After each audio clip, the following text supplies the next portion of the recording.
Good afternoon. Welcome to the University of Essex, Angels at Essex and Space to Grow from the University Enterprise Zone. We're here today with Dr. William Millar and Nitin Patel and Josh Clark, and myself, John Stenhouse, and we'll be presenting our investment readiness series of getting the pitch right. And today we've got an exciting talk and a lot to learn, I hasten to add, on how to best go about pitching your opportunity to investors, warts and all.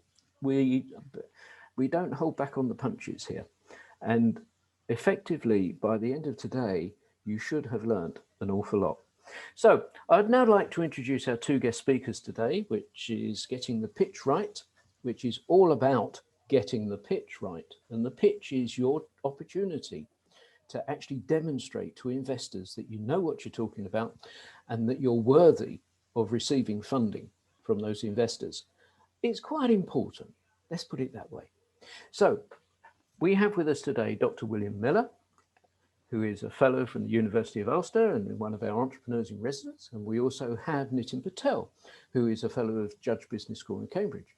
And together they make a very powerful team of expertise, which are here for you to listen to and to ask questions. So please, I'll hand over now to William and Nitin. The floor is all yours. Good afternoon, everybody, and thank you for taking time to join this webinar. As John says, with my colleague Nitin and myself, William Millar, we're going to take you through our views of what should be in a pitch deck for investors, what they're wanting to see, the story that you want to tell, and how you should tell it. So the agenda for this afternoon is here, and Nitin, if you want to take us through that. Yep. All right. So basically, we're going to talk about, is equity investment right for you? We will go through the content of the pitch deck and we'll summarize this. And the way we'll do this, it will go through every aspect of the content of the pitch briefly and a little bit more detail. And along the way, we've got some questions to ask and that'll help us understand where the vast majority of the audience is. Okay, so if we look at, is equity investment right for you? There's a number of things you've got to be aware of. Once you start talking about equity, you're talking about giving a part of your company away. And this is normally through a form of shares. So you have to have a business that is capable of being shared in that sense. So the structure needs to be right. And the relationships are always dynamic, because once the shares are being sold, they can actually be resold. So where you might start up with a group of people, you could have a lot of other people involved as well. So there's a lot of things that need to be looked at when you're considering the form of investment to take in to support your growth. Typically, early stage and startup investors are looking for a high return, something up to 10 times what they invest. They can wait as long as there's progress being made. So the challenge is always to be moving the business on, which then buys you some patience.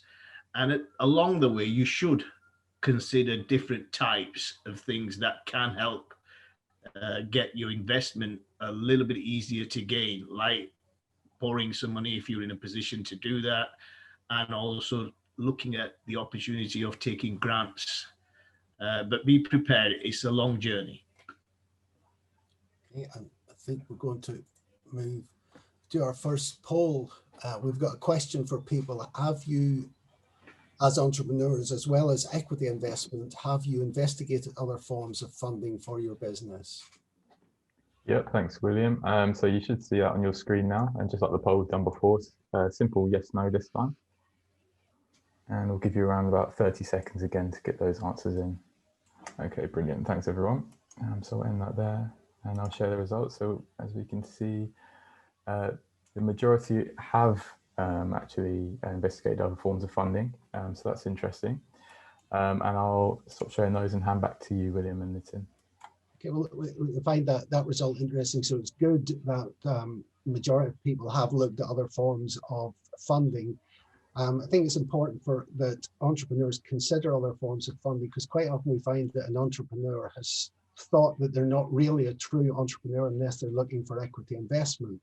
But as Nitin has said before, bringing equity investment into the company also brings with it other people, and that changes the dynamic of the company itself. So you're no longer on your own as an entrepreneur. You have other people that you're responsible to and have to keep up to date with what's happening, and they in turn will want to guide you in what you're doing as a business. Now, that may be something you're looking for and seeking, as well as the funding. You're looking for expertise to come into the business, but it may be something that you'll find difficult to deal with. So be prepared to deal with that and manage that interaction with the investor. If you haven't looked at other forms of funding, then there are other ways of raising money. What most people do in the very early stages is look for loans from family and friends, and that will get you started. But there may be some cases where you can get a grant. Grants are usually difficult for startup companies to find, but Innovate UK will help or has grants available to startup businesses, and indeed some local authorities may have small amounts of funding, grant funding available to startup businesses themselves. There are other competitions that you can enter and things like that. So look out for those and see if it's suitable for you. And remember that lots of other businesses have started up and been successful without having any equity investment. They've been able to do it on their own steam. So Nitin, I don't know whether there's anything you want to add to that. Well, the only thing I'd add, as investment sometimes becomes difficult, but if you've got a really good idea that's actually started getting revenue, then actually debt can be quite a good way of getting you to a stage where you can buy some time to look for more investment going forward. And if we look at some of the bigger businesses, particularly in the States, a lot of them have been built through debt in the early days. Move on. So, okay, this is just giving you a brief summary of what we're going to talk through in the next half an hour or so. And basically, that's the construction of the pitch deck. This is the format that has worked very well for myself and Bill when we've took the entrepreneurs we've worked with through this investment readiness program. And it's no different to a lot of other investment processes that you will meet. But the key to some of the areas in this deck is making sure that you can clearly define the problem and the solution meets the problem you've defined, ensuring there's a market and a business model that allows you to gain revenues or whatever things will make your business seem a success and progressing going forward. So we'll go through all of these one by one. Okay, if we look at the problem statement, as we said, we need to make sure that the problem you define is a real one, it exists, not just for you, but for the market. The language to use to make sure people understand your problem solution is really simple, concise language that rhymes with the people who are going to look at it for an investment point of view, and understand the problem. If it's something that is coming from a personal knowledge, then even better. If it's a problem that you see from a distance and you think you've got a solution, then you've probably got to do quite a lot of in-depth understanding of it to make sure you understand the detail of why the problem occurs and how your solution will be helped along. Bill, you want to add to that? From my perspective, I think it's important to remember that you are using this pitch deck to sell part of your business to the investors. So the investors got to be able to understand and recognize that problem that you've identified.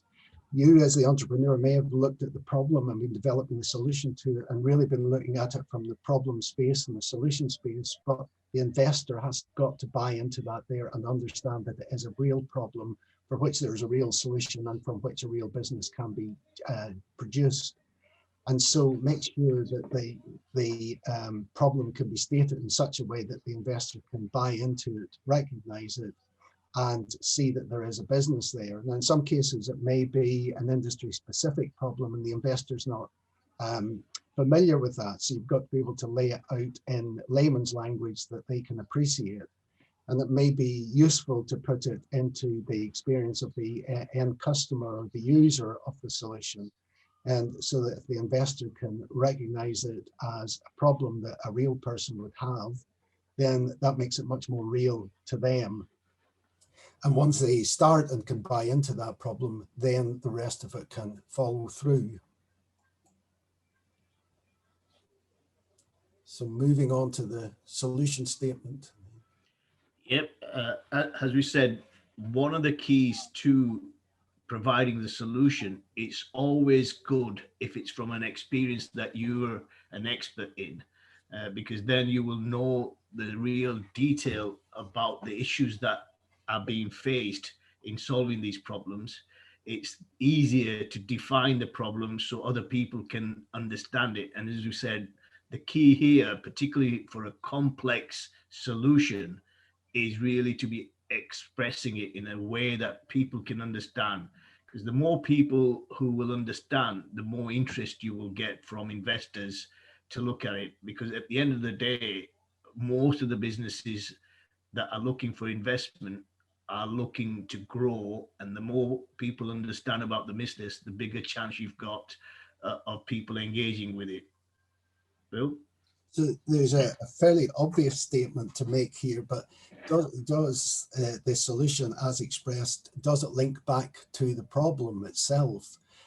Make sure that that's the case, that I've clearly identified a problem, I've clearly identified a solution to it.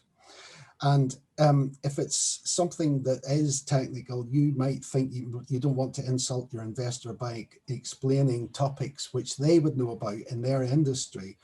But remember that they are also investing in you. As well as investing in your business, they're investing in you. So they want to be able to know and understand that you have a clear understanding of what the problem and the solution is, and that you can explain it in simple terms. And that means that they will have confidence in you being able to go out and explain that to your potential customer base. And it's important to remember that once you state the solution, that then opens the door to a lot of why questions. You know, why is your solution the best? Why are you best placed to deliver it? Why now? Why is this solution going to take off in the marketplace? And why will people buy from you? And you need to be able to think about those questions as they come up and how you're going to answer them. So we move on then. We've got now a poll, which is a question to the audience. In 2007, Steve Ballmer, who was CEO of Microsoft at that time, said there's no chance that it is going to get any significant market share. No chance. What was he talking about? What was the it in that question? Thanks, William. And you should all see that on your screen now. I can see some answers coming in there. It was two options, the iPhone or the e-bike. And again, we'll give you about 30 seconds just to get those answers in. Okay, brilliant. Thank you, everyone. So we'll leave that there and I'll share the results.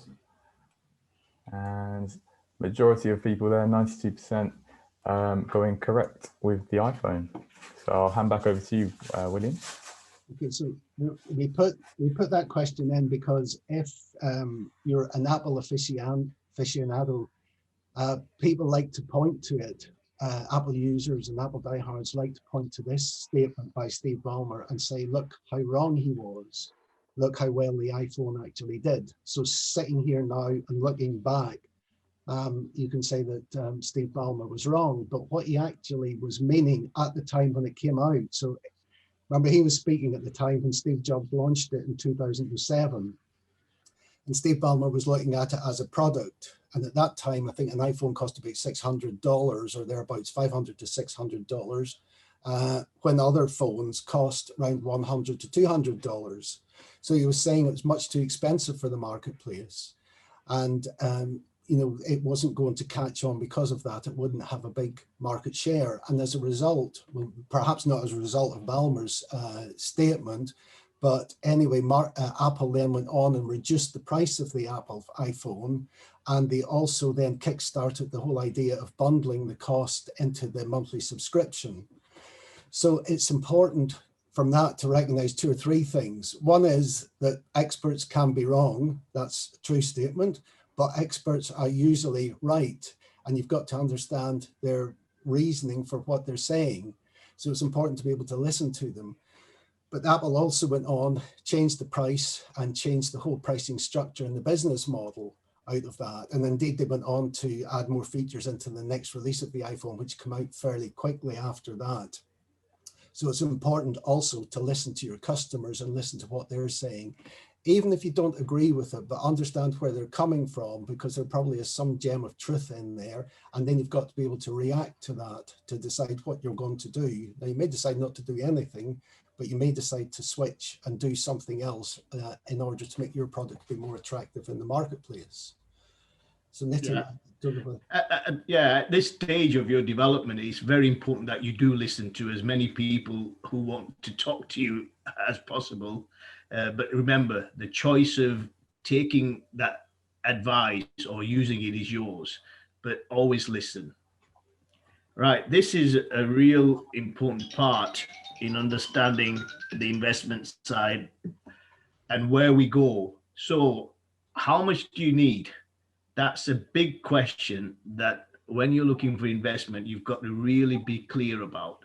You also, at this stage, need to have a good understanding of what you're planning to give away at what stage, and also how much that will be worth as a percentage of a company. Now, that brings a really important question, is the value of the business.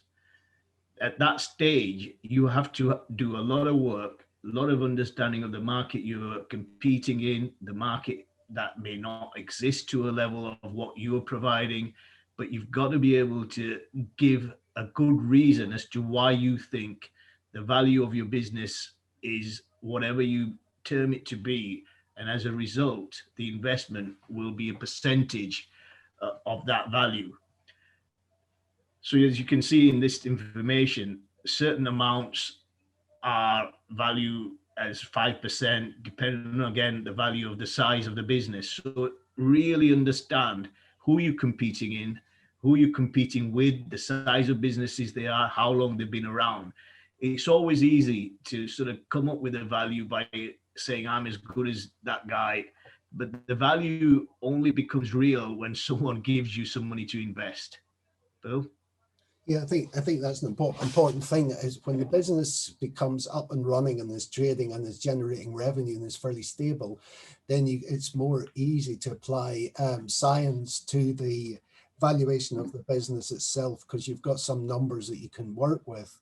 But in a startup business, you haven't got any revenue coming in, and it's very difficult to value using any science or mathematical models or anything like that. And so at that stage, the valuation of the business become much more an art rather than a science. And as Nitin says, the value of it is really what somebody's prepared to pay for it. So you may have to talk to a number of investors to get their views of what the business is actually worth before you can put a valuation on it, and then work out what the investment is actually worth in terms of a percentage of that value. The other thing is to work out for yourself, how many raises of money you're looking for, because each time you raise money through equity investment, you're giving away more shares, or you're selling more shares.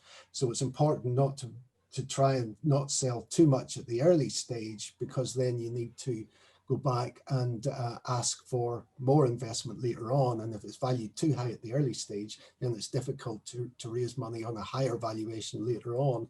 And sometimes you may have to change that and go backwards, and that's not a good thing to do. The other thing to look for is, what else are you looking for with the investor? Is it just money? Are you looking for expertise or access to their black book of contacts or whatever, or them to open doors?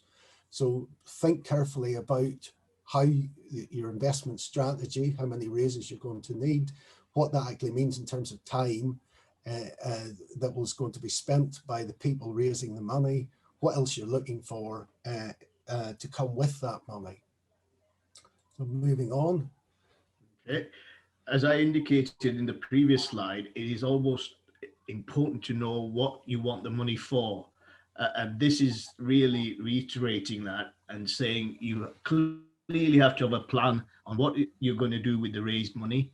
One of the things that we think that's always hard is saying that we want the money for cars and salaries. Now, you may be a business where you've reached that stage, but it's how that goes across. Because when people are investing, they're looking to invest in what hopefully is going to be a growing asset. And salaries are something that's important. You should value yourselves reasonably within the market for the work you're putting into the company, but you've got to do it at the right time in terms of the investment cycle.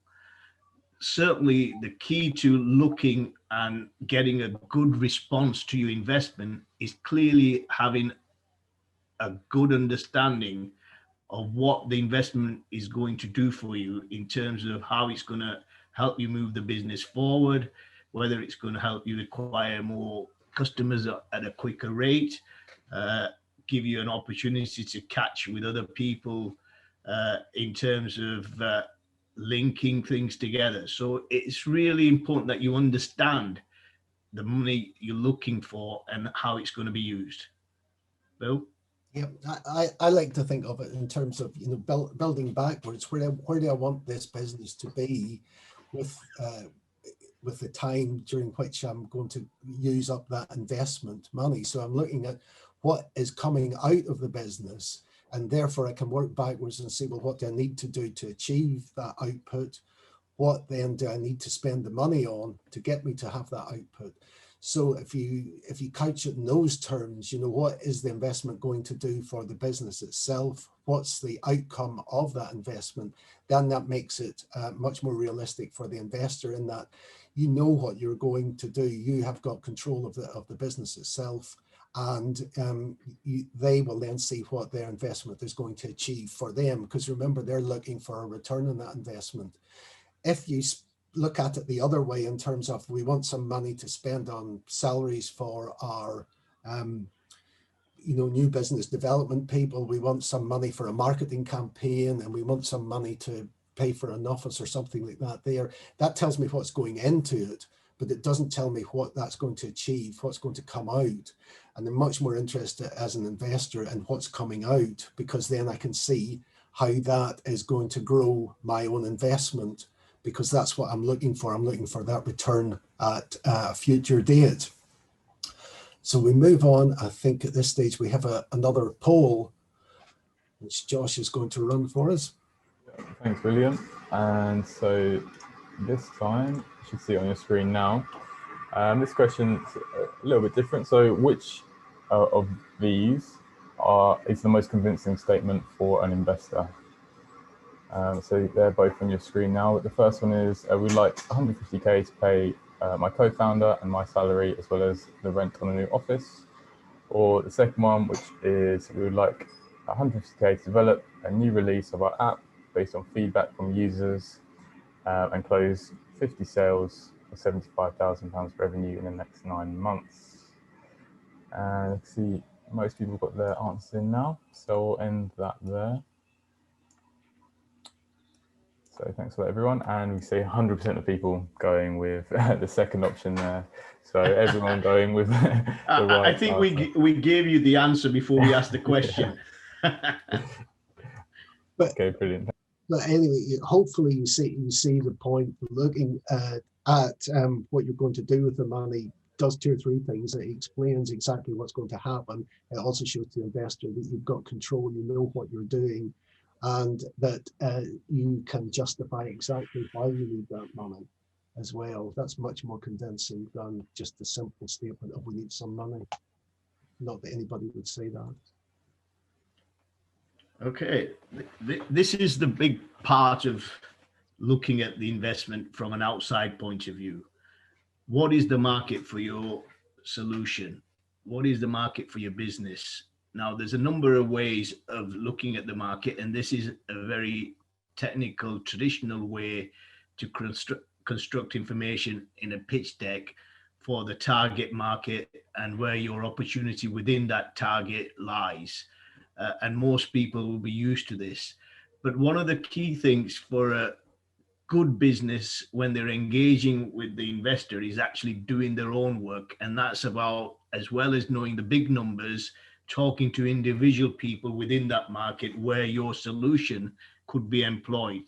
So it's very important at an early stage to try and engage with potential customers, try and get a feel for what their thoughts are without giving too much away.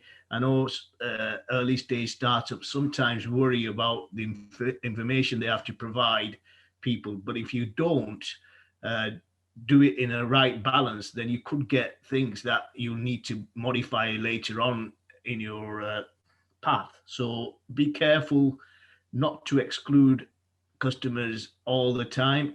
Balance between what you tell them, what you don't.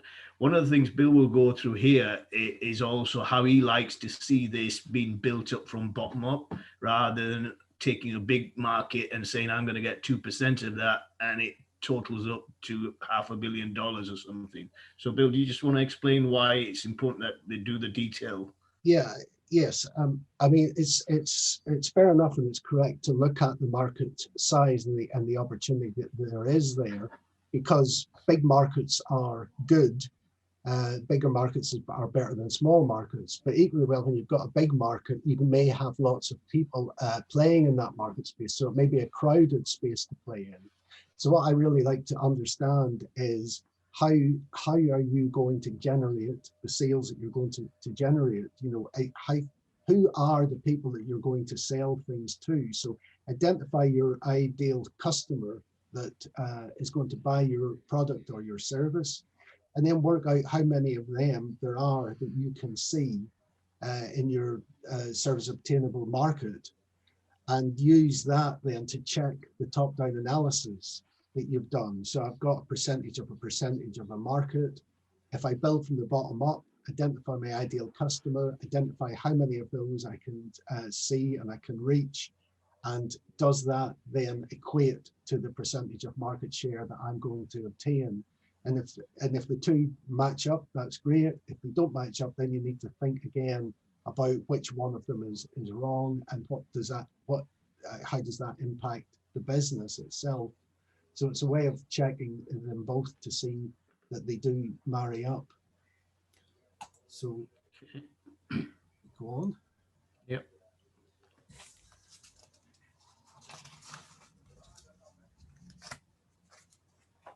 So if we look at the slide on the screen now, that follows on from the last slide. If you've understood your market, you've understood your opportunity, then there's always a need to create a revenue projection. It's a very difficult thing to do for an early stage startup, but it's something that's required for when you're going to look at people to invest in the business. There's a number of ways of looking at this, but certainly it starts with the size of the market and your opportunity within it. And then potentially how much you can get out of that market will depend on the amount of work needed to actually get the customers. So you should be realistic at this stage that sometimes it's a slow startup, because it's not because you've not got a product or you've not got the ability. It's just the amount of work that takes to get certain amounts of revenue. And that could be part of the story as to why you want an investment, provided you show a good growth within the early stages. So it's very important that you get this balance between being too positive, being negative, and sort of realistic with a little bit of plus and minus. So when you're discussing ideas with the investors, they can say, well, if you did this, would it increase, and that type of thing. So you can engage in a reasonable conversation, not one that says it just seems too high. So be very careful and measure this outside of the numbers when you're sitting and thinking about, you know, if I was looking at this, is it really going to happen? So Bill, do you just want to add to that? Yeah, I think it's useful if you can to build a model of your revenue projection and to do two things: to work out what factors your model is sensitive to. So that will allow you then to build, you know, best case, worst case, and realistic scenarios. And once you've got that, then that becomes a place where you can have the discussion with the investor, and you can start modeling, you know, what if you do this, or what if this happens, and you can see what impact it has. The other thing is just ask yourself, can you achieve the revenue projection that you put down? So if, say, for example, it says that you're going to generate £300,000 in year one, and that each customer spends on average £1,000. Well, that means you're going to have 300 sales in year one. And that means approximately 6 per week, or on average 1 per day. So is that an achievable number when you start breaking it down? Now, it may be 1 per day is perfectly achievable, and 10 per day is achievable, but it may be that you can only achieve 1 per week in certain businesses. So understand how the revenue projection is made up, and understand that it is achievable. And if it isn't achievable, then readjust and replan, or understand what you need to add into the business to make the numbers be achievable.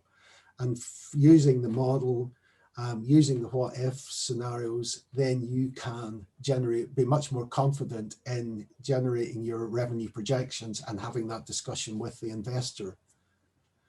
So moving on, I think we've got another poll now. Yeah, thanks, William. So the next one is on your screens now. And the question this time is, which is the more convincing market research?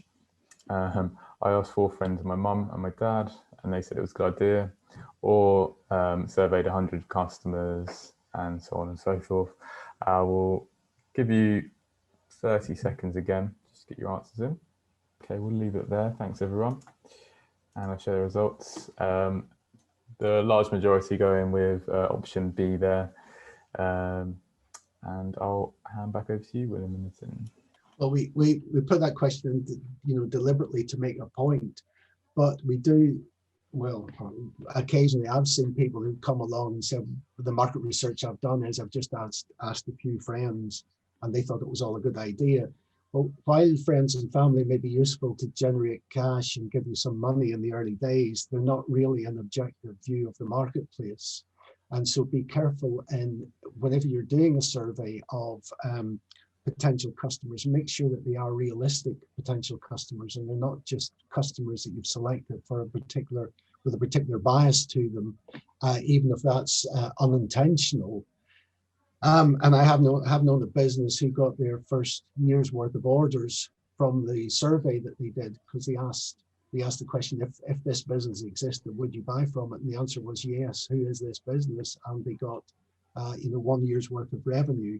So make sure that you can survey businesses, understand the businesses that are going to be your potential customers, and get some realistic data from them, because that's relatively easy to do and low cost, rather than going ahead and launching something into the marketplace and then finding out that it doesn't quite meet what the market wants. So you can use that approach to help inform what you're doing. So sales and marketing is one of the key aspects of any business. And we think at an early stage, it's 2 separate functions, even though it's probably hard for an early stage business to have 2 people looking at this.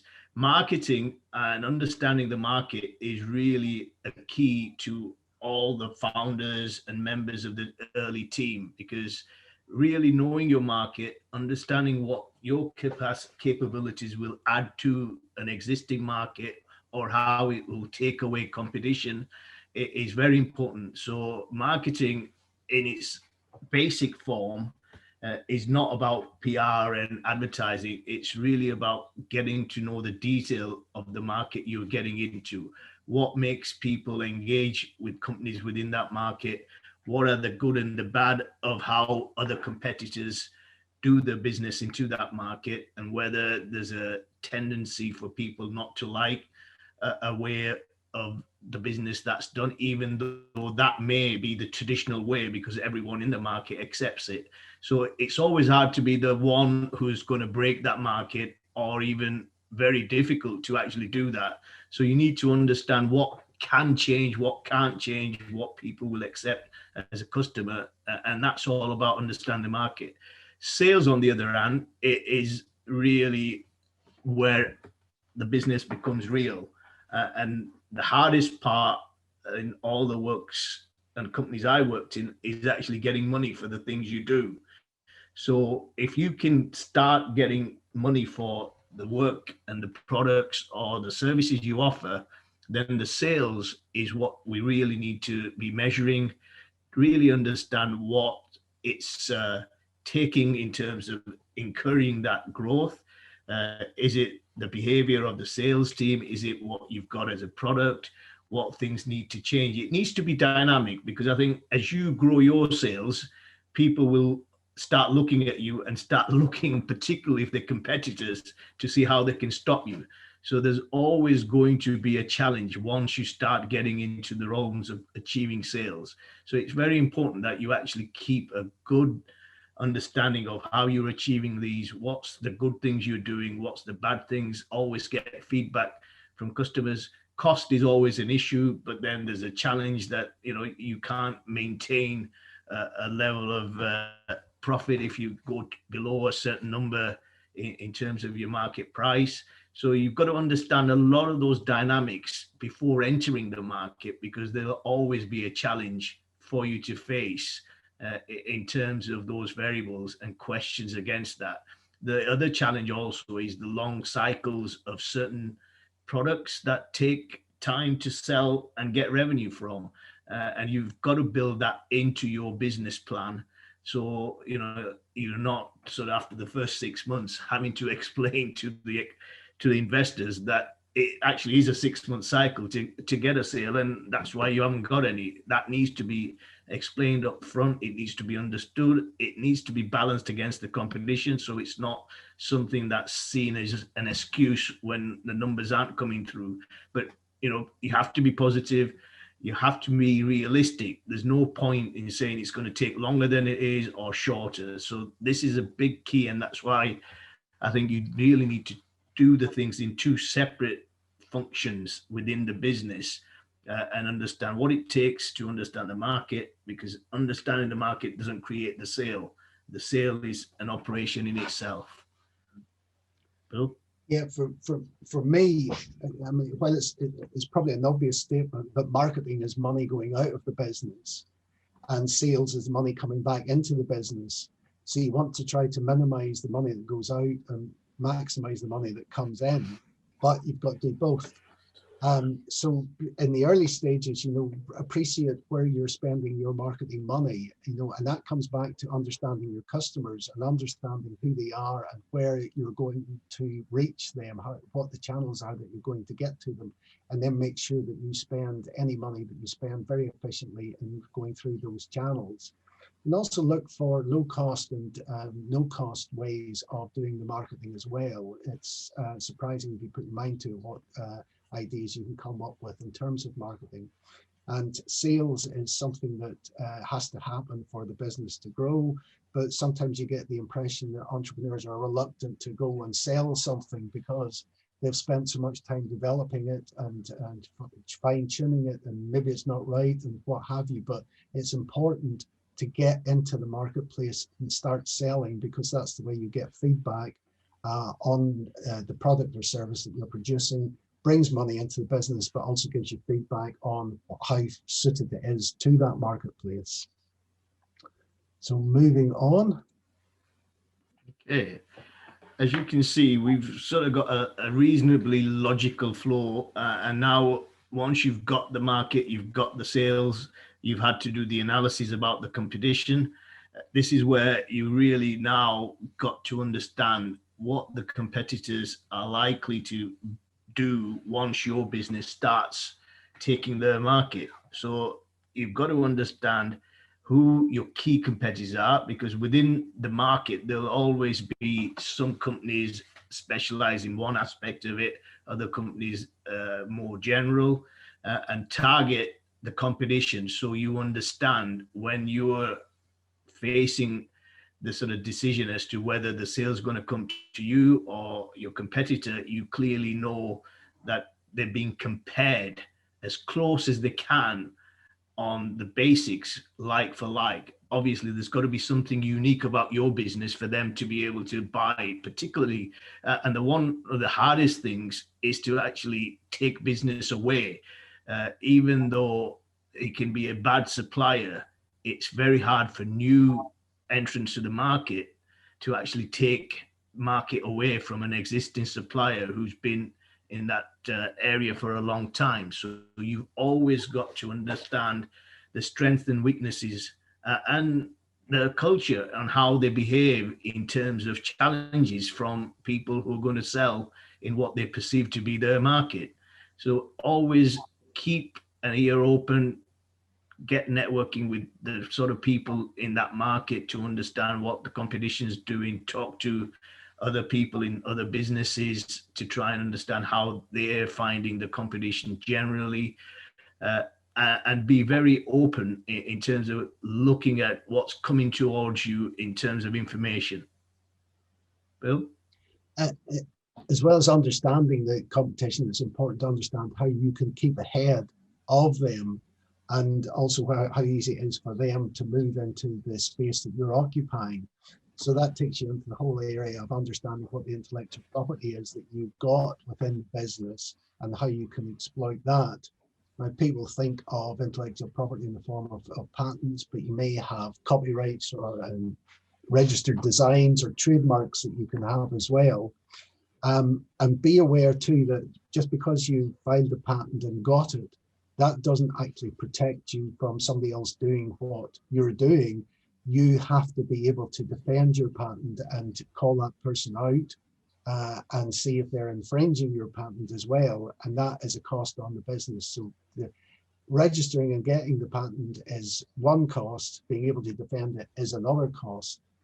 So it's important to recognize that at the outset and build some of that into the budget if you feel that that's the appropriate thing to do.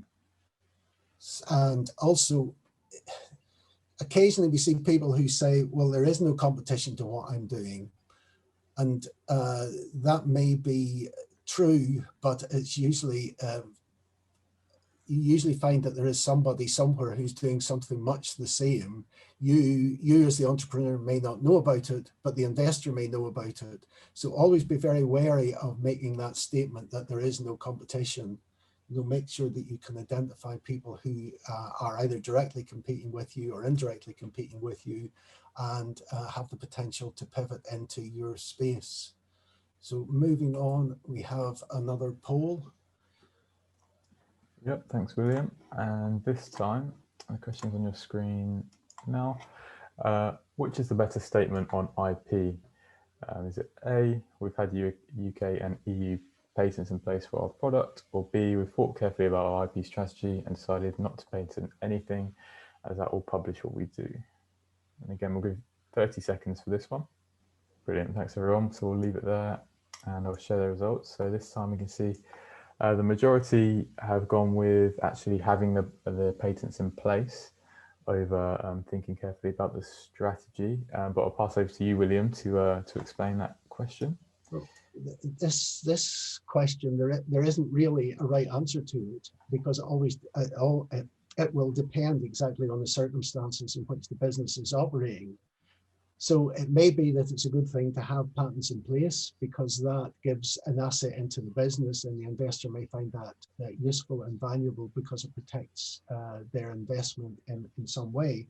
But equally well, the whole action of publishing a patent actually declares what it is that you're doing and how you're doing it, so that somebody's able to copy it if they want to.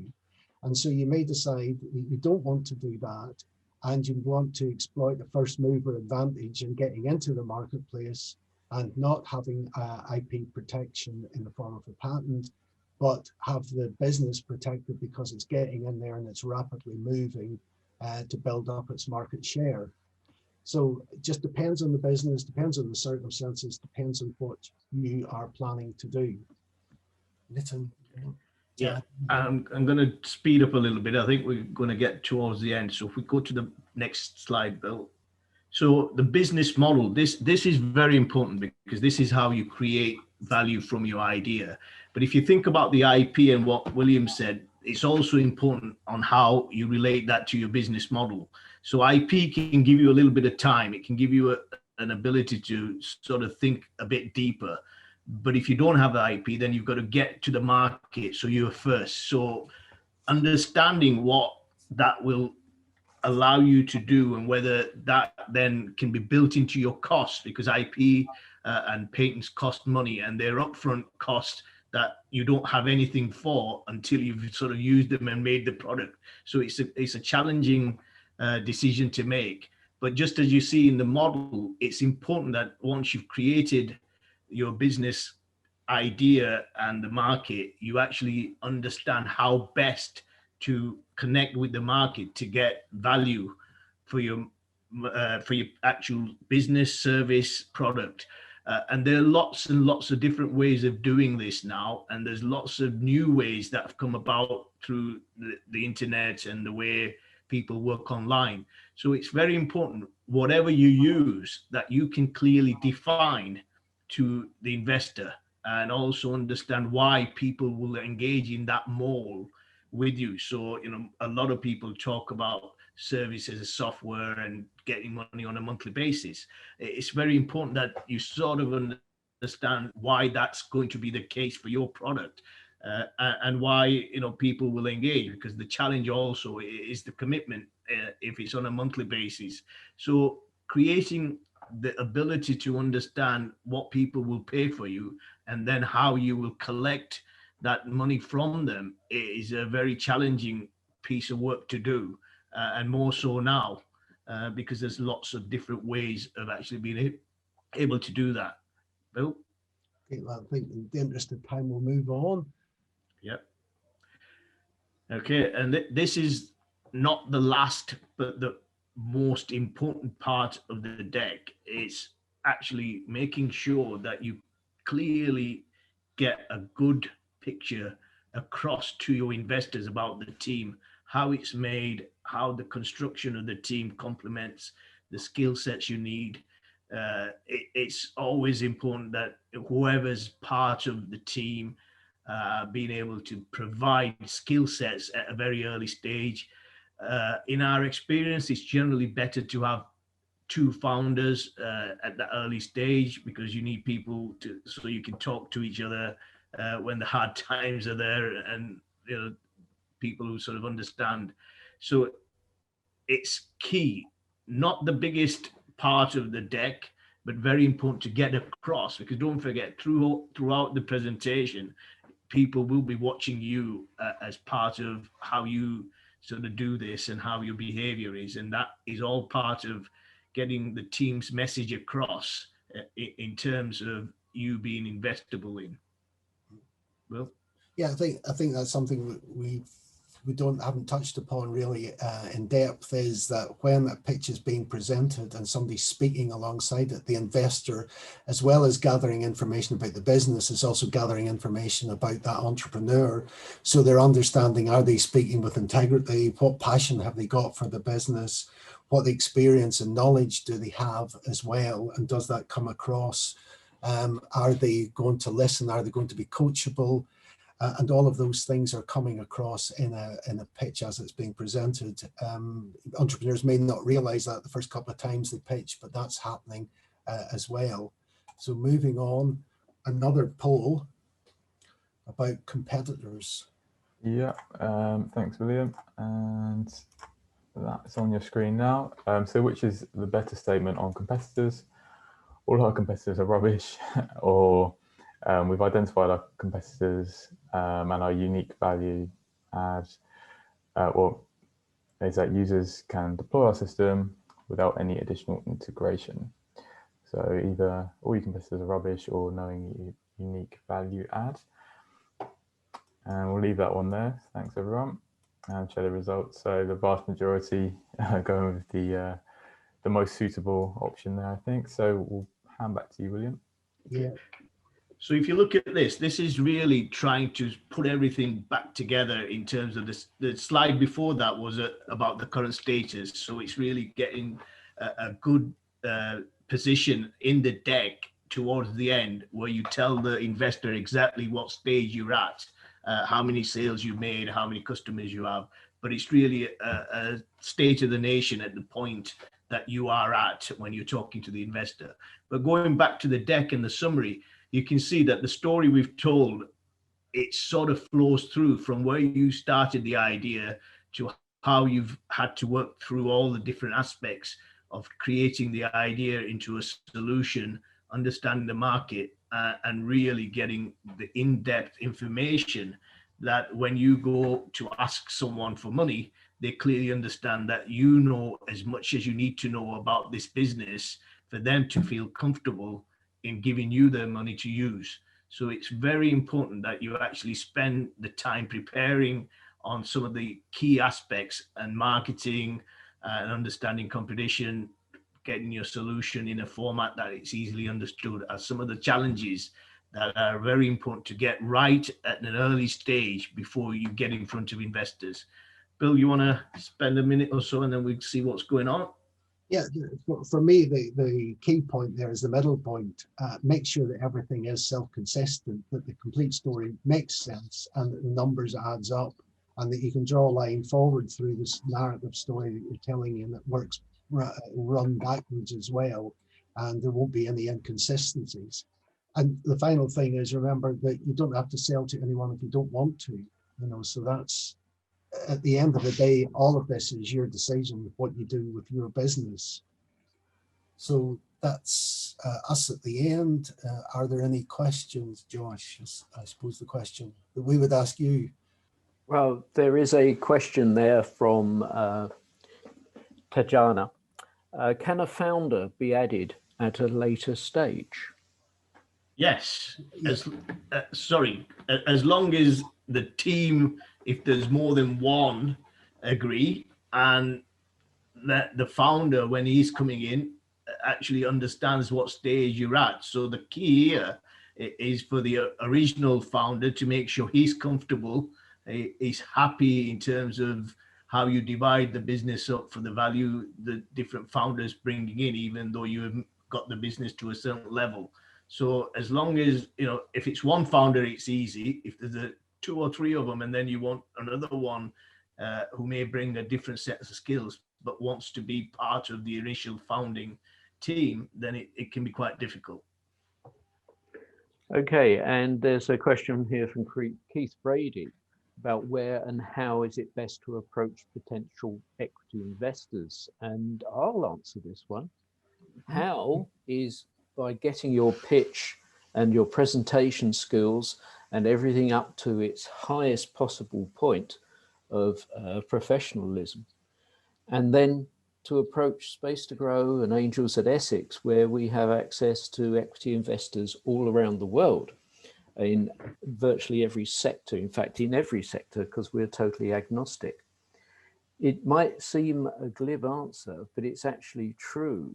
We've raised and helped to raise over 3.5 million for businesses on our platform in the last 9 months alone. And that number is growing rapidly. And when you consider all your options of how do you approach equity investors and how many there are, there's over 3,000 equity investors in the east of England. How are you going to find which ones are going to be interested in you? And how do you know you've got the right one? So all those things are what we are good at here. Okay, Greg, if you're sending a pitch deck in advance, what are the pros and cons of including the valuation? Too many good ideas for early stage businesses are rejected on a valuation that's almost impossible to get right. Would you like to talk about valuations there? Well, as the questioner says, at the early stage, it's almost impossible to get a valuation right because that is very much an art.